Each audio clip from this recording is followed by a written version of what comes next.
Welcome back to the Michigan Business Beat, brought to you on the Michigan Business Network. Chris Holman here, and we are at the island, actually. I hate to admit that, but it's a beautiful day here, and we are in the Grand Hotel. We're here for the Detroit Regional Chamber of Commerce's annual policy conference, and who more fitting to be here than MEDC, Michigan Economic Development Corporation, and Michele Wildman. How you doing? I am doing well. Thanks for having me. Little activity up here.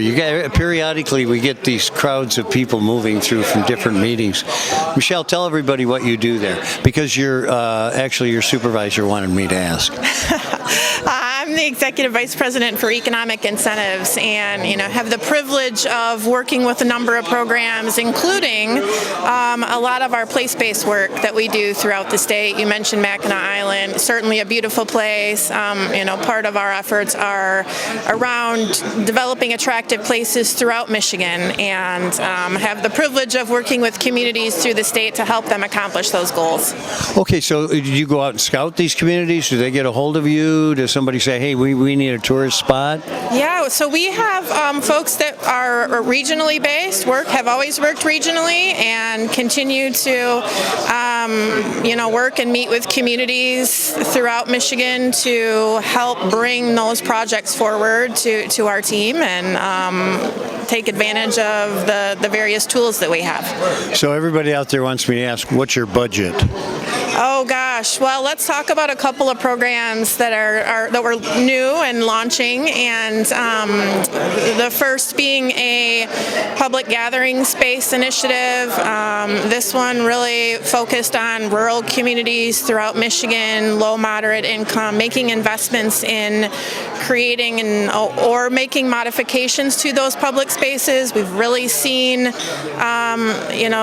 more and more growth and need in that area. So that's about a $5 million program. We're reviewing applications right now. Got about $29 million in requests, and looking forward to funding some of the things like, town squares, public parks, playgrounds, farmers markets, that sort of thing. So really kind of placemaking is what we used to call it. Yes, placemaking. We've continued to lead in this space, been recognized as for Michigan's holistic look at economic development, certainly about investing in Michigan businesses, certainly about growing and keeping talent in the state, but it's also about helping communities accomplish their place-based goals, and placemaking be an integral part of that. So, and it is important how you improve communities, but it does make a difference, even economically. Tell me your background and what got you here. Yeah, so I've had a few roles, worked in philanthropy. I spent about 10 years working for MISTA,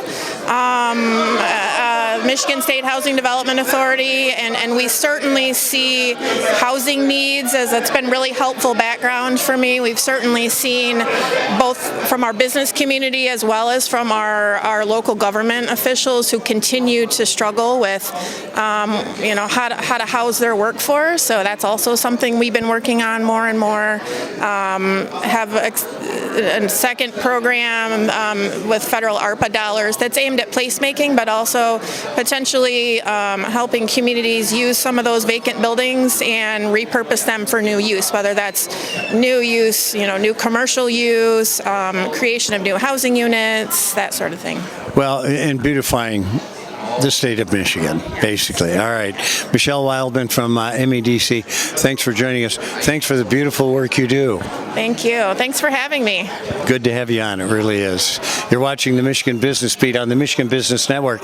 I'm Chris Holman, coming to you from the Grand Hotel on Mackinac Island and the Detroit Regional Chamber of Commerce's Policy Conference. We'll be right back with more.